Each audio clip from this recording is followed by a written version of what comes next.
Joining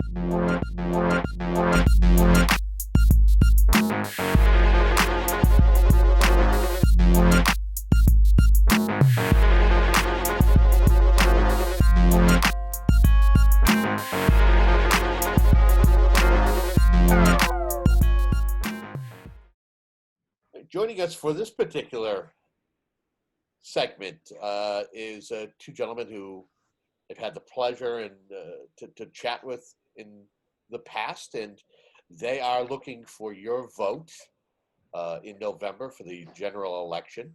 We have State Representative Dave DeCoste, who is kind of a fixture on Monday Night Talk and also on the JV team. And of course, that's a built-in segue to the other guest, who is Jared Valenzola, who is the host of the JV team. You can hear every Wednesday night at 6:15 p.m. as he's a radio show host, and he's also an elected official. You elected or appointed in Rockland, is it? We're elected, planning board. Yep. And you're elected to the planning board. And recently reelected. And he wants to take it to the next level, as he wants to be one of your next two county commissioners in Plymouth County. Gentlemen, welcome to the segment. Well, glad to be here, Kevin, and thank you for having us on. Always great to be back on Monday Night Talk with you, Kevin. Thanks for having me on again. So I got to ask, the primary is in the rearview mirror. What do you take from this particular primary? And again, if you could be as nonpartisan as possible, whether you look at the U.S. Senate race, whether you look at some of the other races as they happened on the South Shore around the Commonwealth, share your thoughts. Yeah, I mean, I'll start with the Republican primary for U.S. Senate, which was, of course, the undercard to the Kennedy-Markey primary. I think on the Republican side, you had a candidate in Dr. Shiva who had run before. He kamikazed Rep. Jeff Deal in 2018 as an independent. And he came back to the party. And what I think is interesting is occasionally in Republican politics, anyway, in Massachusetts, you have the occasional candidate, fringe candidate like a Dr. Shiva, who stakes out a populist position and wins the primary.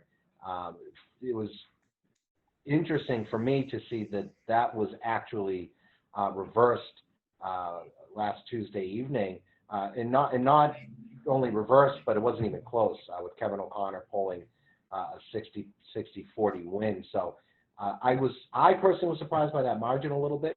I can attribute it to being a very low Republican primary turnout, based again on Kennedy-Markey having sort of the dominant position. And then Kevin, of course, you alluded to my race for Plymouth County Commissioner. I congratulate all four of the Democrats who ran last week. They all put in great performances. I watched obviously their campaigns, and I'm excited for the next step, facing off against two of the four. And I can say that I was surprised a little bit by some of the results from their primary, but overall it went about as I had expected as well. Dave, your thoughts? Well, I the only thing I would add is that it was interesting to watch over the other side, as Jared alluded to. We had the only race really that we had that brought any attention was the O'Connor-Shiva race, and I think the only thing I'd add to that, it's normally an unwritten rule that typically people don't endorse people during the primaries. Jared has warned me before, as my former campaign manager, now he's running his own campaign, that you can get into trouble doing that inadvertently, especially when you have friends running against each other. But it was interesting with the race between Kevin O'Connor and Dr. Shiva that every elected Republican that I knew in the area was backing O'Connor, and that said something I think about the potential that I think both of them were perceived to have in the end run. It's always a good bet that the Democrat will win a Senate race in Massachusetts, but I think of the two of them, I think Kevin O'Connor clearly was the better candidate. I would encourage everyone to give Kevin O'Connor a good look, because he's a very, very capable, even-minded, good government type Republican, I would say. And the only other point I would make was that this was the first time when you really had a number of races in the Democratic primary that really got people to show up. You had the race regarding the state Senate between Senator Brady's seat, where Senator Brady held on, but it was really, I think, the progressive or left wing of the party was really behind his opponent. You saw the same thing where a similar candidate was one of the four running to be the two to run to be the on the county commission, and then finally the race between Congressman Kennedy and Senator Markey, which generated an enormous amount of interest. So you had, in fact, over the Democratic side, just really lot of turnout, which is unusual to that extent, I think. If I can give kudos to State Committee Man Jeff Deal, I saw him everywhere. Mm-hmm. And if there's a project that needs to be pitched, he'd be the perfect guy. Mm-hmm. I think he did a great job. I saw him out down in Plymouth with Kevin O'Connor, giving a great plug and helping Republicans who are trying to get the vote out. What does Kevin O'Connor have to do differently than what Jeff Deal did when it came to running against Elizabeth Warren? I think they are different races. I'll start, Kevin. They are different races. I'm not sure. Maybe Rep. DeCoste knows this answer, or yourself. I'm not sure if there are any independents. If there are, they're not as well funded as Dr. Shiva was. Yep. So that is a big intangible. I think he got 3 or 4% statewide, so he did peel some votes away. I think facing Senator Markey presents a different set of challenges.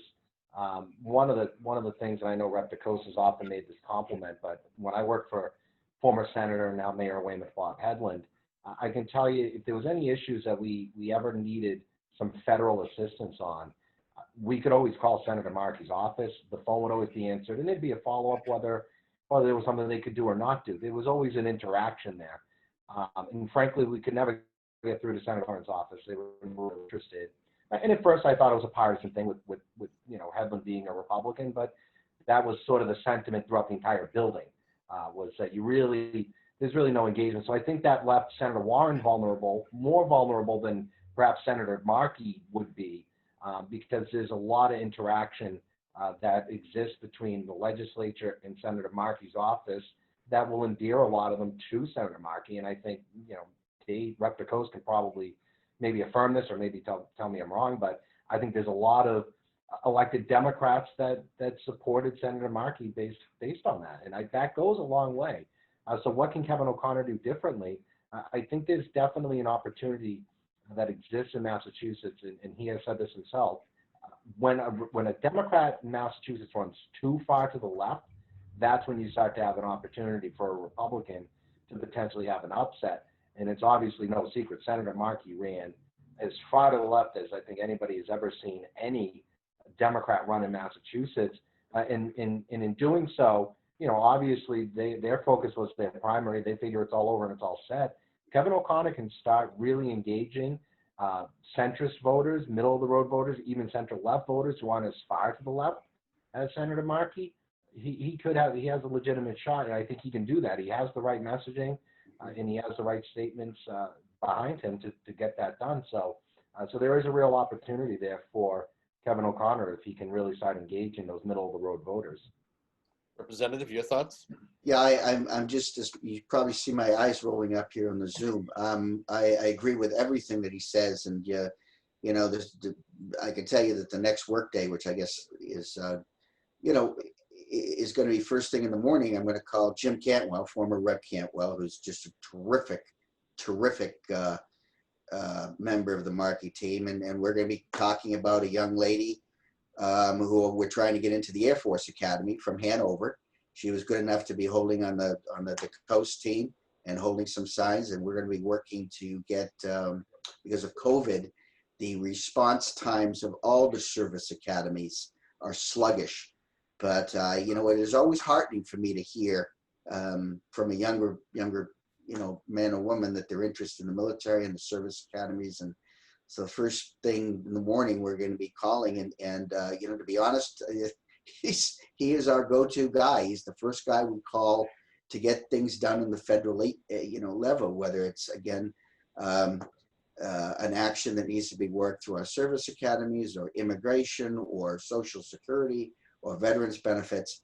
So Senator Markey has really made his mark as a constituent service champion.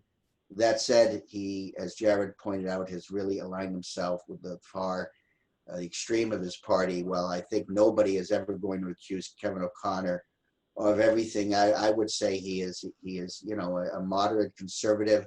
He is certainly, and this is where we share. He was the son of a Marine Corps veteran, as a matter of fact. And we share some common concerns regarding both, and I know Jared does as well, regarding both law enforcement, the current attack on law enforcement, and you know, the potential of weakening and maintaining strong benefits for veterans, and also a strong national defense. And these type of things, I think, he'll be really be able to contrast himself with Senator Markey. That, and the fact he's, of course, spent his entire life in the private sector, which is certainly a contrast. Let's talk a little bit about your own particular races. That was the main focus of having both of you on.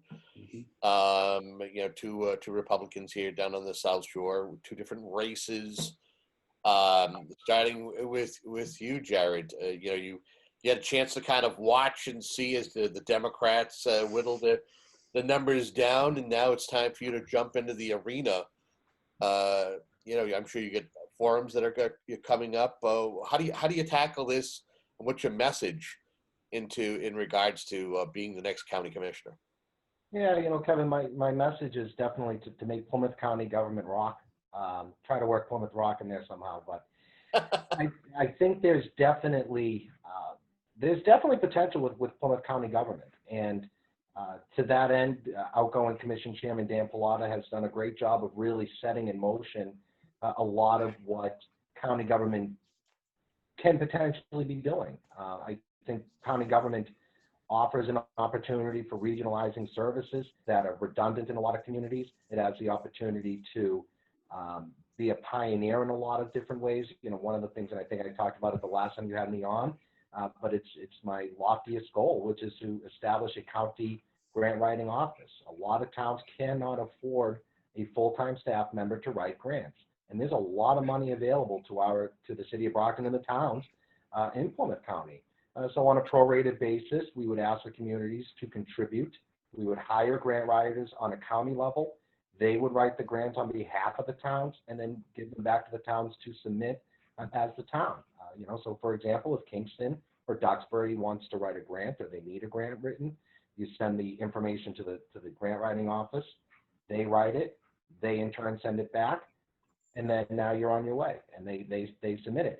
And by doing that, by saving towns money, because ultimately, as a Republican, I do enjoy making government efficient.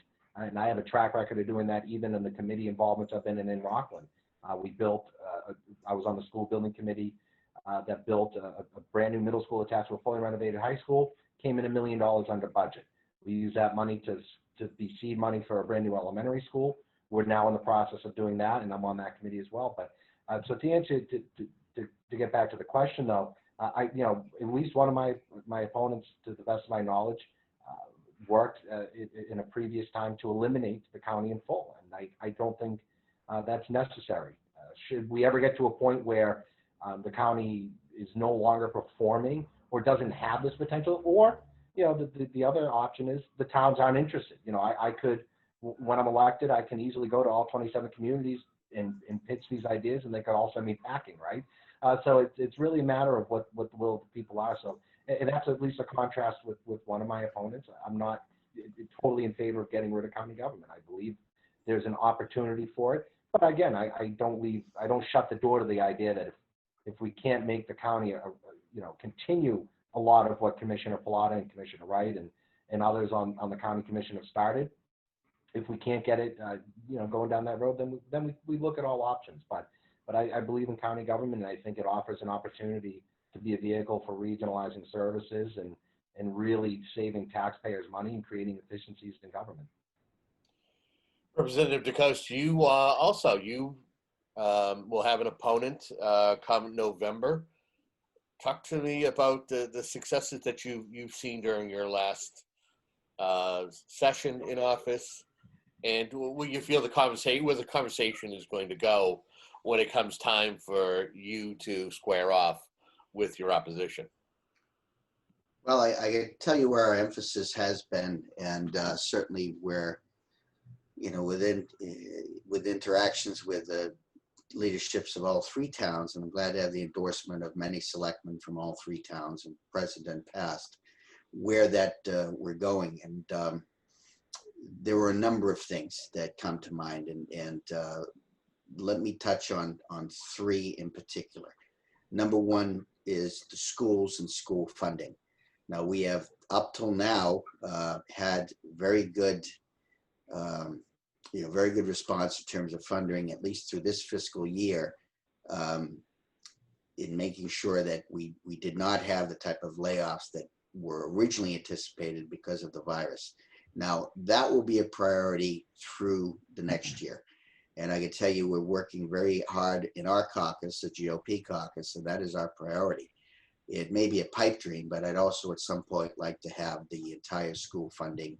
And I know the governor shares this, I think, and as do many of my colleagues. I think that the current funding formula skews too much to the urban areas, and that we need to take a look at how funding is distributed. And frankly, whether or not in the future we should take any, and there may not be a surplus, but any surpluses might be redistributed rather than worked out as earmarks. Every session, the GOP proposes an amendment that will, instead of using the excess funding for earmarks, would instead just simply redistribute a large amount using the funding formula. And each year it's defeated. But I think that needs to be looked at. Also, law enforcement. As you know, we have for my opinion, a terrible policing bill that will really do great damage to the ability not only of law enforcement officers to do their job, but also just in the safety and safety and personal ability of their families to live safely. And to the bill as written, as passed by the Senate, you could potentially sue a police officer personally for pulling you over as a result of the suspension of qualified immunity.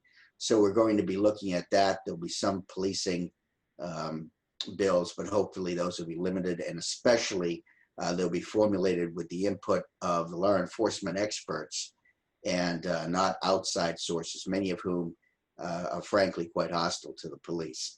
And when I sit on the transportation, I can tell you a number of local issues. We've had some successes, whether it be the repaving on Route 53, the intersections over in Liberty Street and East Water, which had been a dangerous area. And I can, Dave Taylor and Mike O'Laughlin and their teams over in Rockland have really done a terrific job fixing that. And we're working right now with the Transportation Conference Committee to make sure that funding is retained. I had funding at the House bill where the intersection in Route 139 in the vicinity of the Congregational Church across from the library in Hanover is really a dangerous intersection that needs to be looked at, and we've had a funding in that to get it re-examined and redesigned and basically replaced. The thinking is perhaps a rotary, but that is only because currently MassDOT favors rotaries and they work otherwise. But right now, that is one of the areas that my emphasis is on as I speak to you. Yeah, I'm not a fan of rotaries. Anybody who's had to go down the Cape, even though now it's kind of a little bit different, and there's still traffic. There was nothing worse than trying to find your way in and out of that Rotary, and I see roundabouts everywhere these days, Duxbury, Pembroke, you name it. I think they're not worth it, but that's another conversation for another day. Well, keep in mind that the one in Duxbury, I think if you're talking the one on Route 114, 114 rather, works fairly well in my experience. And plus, one thing a Rotary does do, or a roundabout, is that you don't need to wait there at the lights at 6 a.m. in the morning waiting for things to turn. It slows people down, but that area in Hanover and 138.9 is an accident waiting to happen. It really is a public safety problem, and that has been raised to me both by both police, fire, and the town manager and the board. I've had discussions about this with both John Tuzik and Dave Delaney, who are the selectmen and current and former chair of the board of selectmen in Hanover. Something's got to be done, and so right now we're working on that. Okay. We have a little less than 10 minutes left in our conversation, gentlemen, so we'll try to be a little bit more brief so we can have a little bit more conversation. Dave, you had mentioned about law enforcement reform, the bill that's been put forth. The newest item in regards to the blue line and the flag.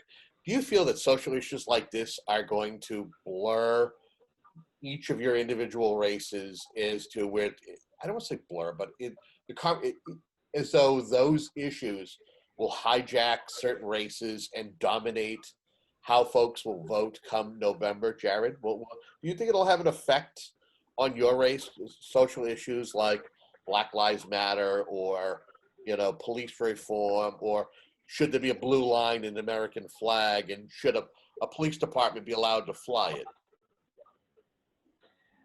Yeah, I mean, to that end, Kevin, when you're running, frankly, with a presidential election, all of those issues in a myriad of others that might come to the forefront between now and November 3rd will inevitably bleed into ours.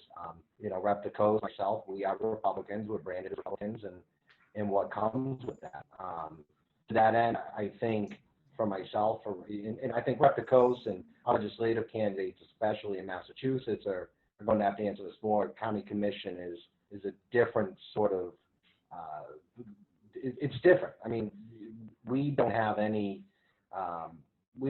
say in any of those issues, frankly.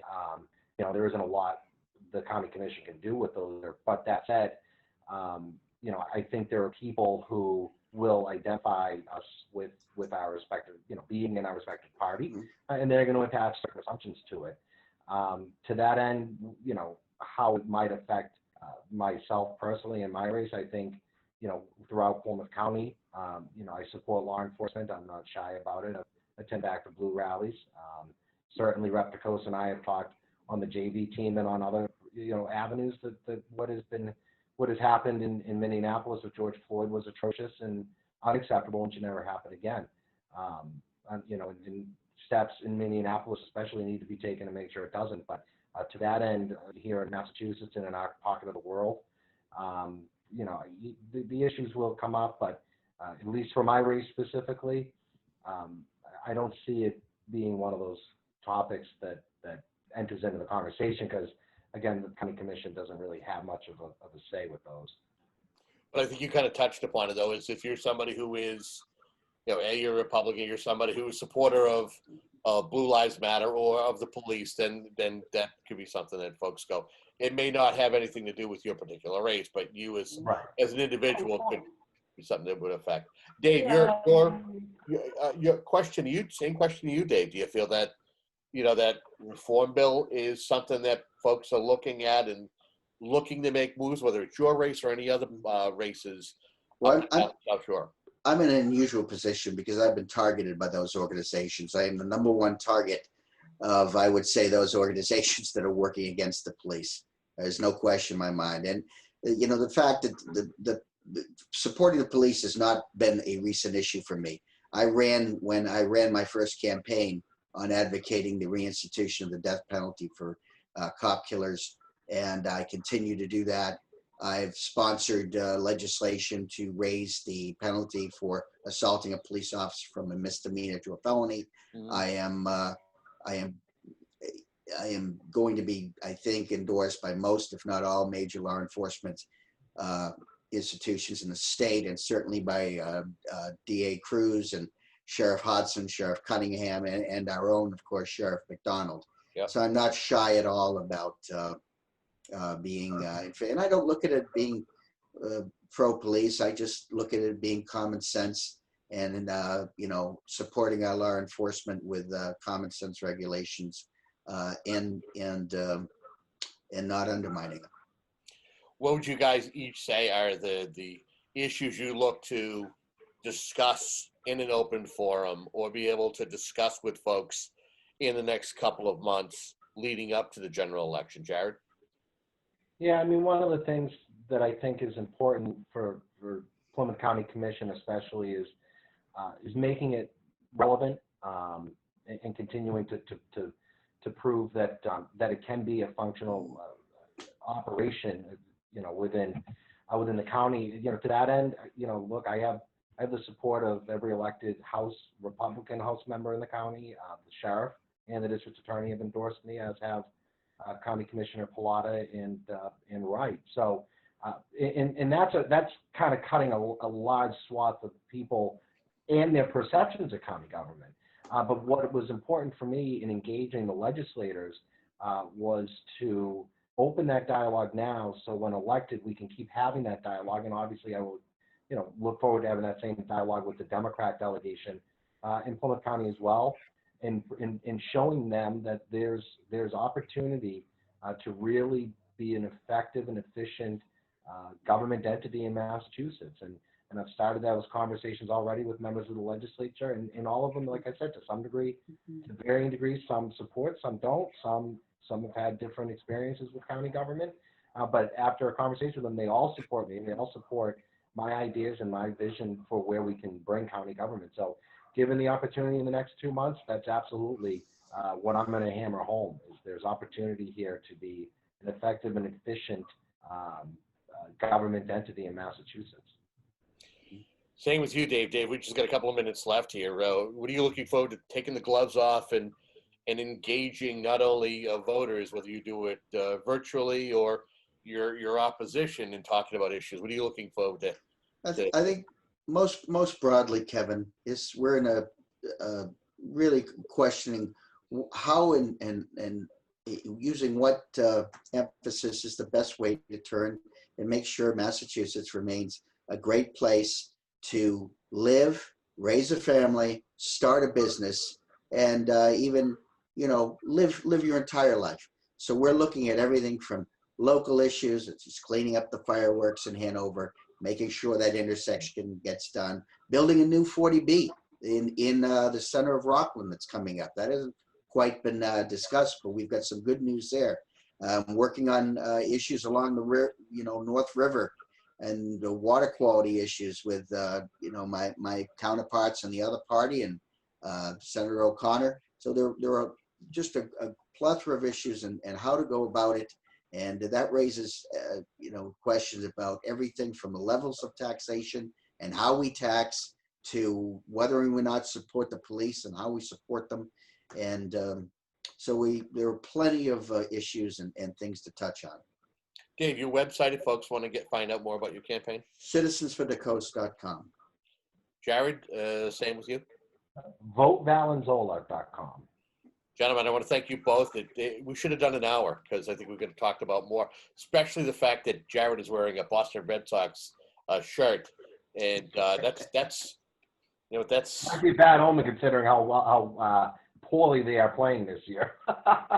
Well, I mean, look, the other night they took a no-hitter into the 7th inning and still lost. So that's true. At the end of the day, what better way to, all things considered, if they have to rebuild, it may as well have been this season. And it seems like right now they're just bringing every possible kid they can in, putting them in, and seeing what they got for the future. So, Frank, as a Red Sox season ticket holder, I guess I'll live with it.